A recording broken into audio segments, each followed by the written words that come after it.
L'étang, situé à côté de la piscine et du parc du Vergeron à Moirans, fait partie d'un ensemble beaucoup plus ancien et intéressant qu'on pourrait l'imaginer.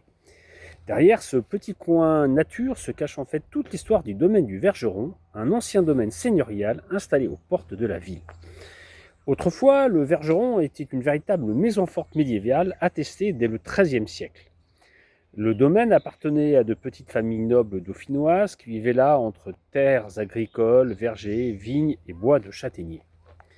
Au XVIe siècle, les textes parlent déjà de prairies humides et de terrains cultivés autour du domaine. L'étang actuel rappelle justement le passé très humide. Toute la plaine de Moirans était autrefois marécageuse, héritée de la fonte de l'ancien glacier de l'Isère après la dernière glaciation.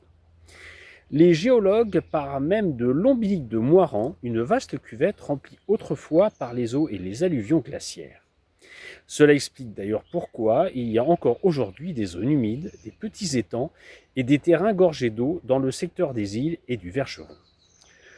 Aujourd'hui, le secteur est devenu un espace de promenade apprécié des Moirannais. Le parc relie les équipements sportifs, la piscine, les zones piétonnes et les sentiers des îles grâce à des passerelles et des chemins aménagés. Il y a aussi une petite dimension culturelle et naturaliste intéressante.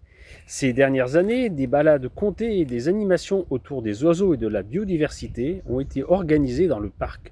Le lieu est devenu un espace de respiration entre patrimoine historique et nature urbaine.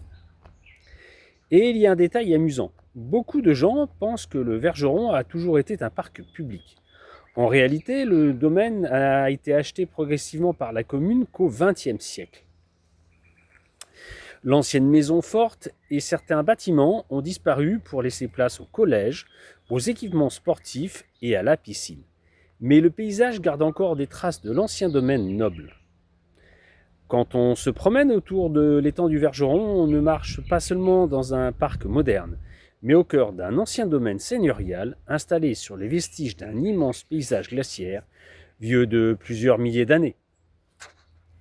Voilà, j'espère que vous aurez aimé cette petite découverte.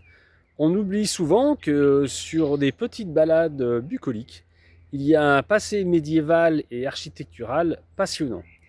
À très bientôt et bonne fin de journée. Ciao, ciao!